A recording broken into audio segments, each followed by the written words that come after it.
ਨਵੇਂ ਸਾਲ ਦੇ ਪਹਿਲੇ ਹੀ ਹਫਤੇ ਤਿੱਬਤ ਨੇਪਾਲ 'ਚ ਆਏ ਭੂਚਾਲ ਕਰਕੇ 100 ਤੋਂ ਵੱਧ ਲੋਕਾਂ ਦੀ ਮੌਤ ਹੋ ਗਈ। ਇਸੇ ਤਰ੍ਹਾਂ ਹਰ ਸਾਲ ਨਾ ਜਾਣੇ ਕਿੰਨੇ ਕਿ ਹਜ਼ਾਰਾਂ ਲੋਕ ਭੂਚਾਲਾਂ 'ਚ ਜਾਨਾਂ ਗਵਾ ਦਿੰਦੇ ਨੇ। ਪਰ ਇਸ ਤੋਂ ਬਚਣ ਲਈ ਫਿਰ ਵਿਗਿਆਨੀ ਹੋਰ ਕੁਦਰਤੀ ਹਾਦਸੇ ਜਿਵੇਂ ਸੁਨਾਮੀ, ਤੂਫਾਨ ਦੀ ਤਰ੍ਹਾਂ ਭੂਚਾਲ ਦੀ ਭਵਿੱਖਬਾਣੀ ਕਿਉਂ ਨਹੀਂ ਕਰਦੇ।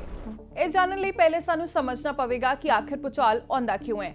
ਸਾਡੀ ਧਰਤੀ ਅੰਦਰੋਂ ਜਿਗਸੋ ਪਜ਼ਲ ਦੇ ਟੁਕੜਿਆਂ ਵਰਗੀ ਟੈਕਟੋਨਿਕ ਪਲੇਟਾਂ ਨਾਲ ਬਣੀ ਹੋਈ ਹੈ ਜੋ ਲਗਾਤਾਰ ਹਿਲਦੀਆਂ ਰਹਿੰਦੀਆਂ ਨੇ, ਪਰ ਕਈ ਵਾਰ ਆਪਸ 'ਚ ਇੰਨੇ ਨੇੜੇ ਆ ਜਾਂਦੀਆਂ ਨੇ ਕਿ ਹਿਲਣ ਦੀ ਥਾਂ ਹੀ ਨਹੀਂ ਬਚਦੀ, ਜਿਸ ਕਰਕੇ ਬਹੁਤ ਜ਼ਿਆਦਾ ਦਬਾਅ ਬਣ ਜਾਂਦਾ ਹੈ ਅਤੇ ਜਦੋਂ ਇਹ ਦਬਾਅ ਰਿਲੀਜ਼ ਹੁੰਦਾ ਹੈ ਤਾਂ ਧਰਤੀ ਬਹੁਤ ਜ਼ੋਰ ਨਾਲ ਹਿਲ ਉੱਠਦੀ ਹੈ, ਜਿਸ ਨੂੰ ਅਸੀਂ ਭੂਚਾਲ ਕਹਿੰਦੇ ਹਾਂ। ਸੋ ਹੁਣ ਭੂਚਾਲ ਦੀ ਭਵਿੱਖਬਾਣੀ ਲਈ ਇੱਕ ਵਿਗਿਆਨੀ ਨੂੰ 3 ਚੀਜ਼ਾਂ ਦਾ ਪਤਾ ਹੋਣਾ ਬਹੁਤ ਜ਼ਰੂਰੀ ਹੈ। ਪਹਿਲਾ ਕਿ ਭੂਚਾਲ ਕਦੋਂ ਆਵੇਗਾ, ਦੂਜਾ ਕਿ ਇਹ ਕਿੱਥੇ ਆਵੇਗਾ ਅਤੇ ਤੀਜਾ ਕਿ ਉਹ ਕਿੰਨੀ ਤੀਬਰਤਾ ਦਾ ਹੋਵੇਗਾ, ਤਾਂ ਜੋ ਲੋਕਾਂ ਨੂੰ ਪਹਿਲਾਂ ਹੀ ਆਗਾਹ ਕੀਤਾ ਜਾ ਸਕੇ ਅਤੇ ਪਤਾ ਹੋਵੇ ਕਿ ਇਹ ਕਿੰਨਾ ਕੁ ਨੁਕਸਾਨਦੇਹ ਹੋ ਸਕਦਾ ਹੈ। ਬਹੁਤ ਵਾਰੀ ਭੂਚਾਲ ਆਉਣ ਤੋਂ ਪਹਿਲਾਂ ਇਸ ਦੇ ਦੂਰ ਤੱਕ ਕੋਈ ਸੰਕੇਤ ਨਜ਼ਰ ਹੀ ਨਹੀਂ ਆਉਂਦੇ। ਵਿਗਿਆਨੀ ਕਹਿੰਦੇ ਨੇ ਕਿ ਕੱਚੀ ਪੱਕੀ ਜਾਣਕਾਰੀ ਤੇ ਆਧਾਰਿਤ ਭਵਿੱਖਬਾਣੀ ਕਰਨ ਨਾਲ ਨਾ ਸਿਰਫ ਲੋਕਾਂ ਵਿੱਚ ਡਰ ਪੈਦਾ ਹੋ ਸਕਦਾ ਹੈ, ਨਾਲ ਹੀ ਸਰਕਾਰ ਅਤੇ ਲੋਕਾਂ ਦਾ ਬਹੁਤ ਸਾਰਾ ਟਾਈਮ ਅਤੇ ਪੈਸਾ ਵੀ ਜ਼ਾਇਆ ਹੋ ਸਕਦਾ ਹੈ।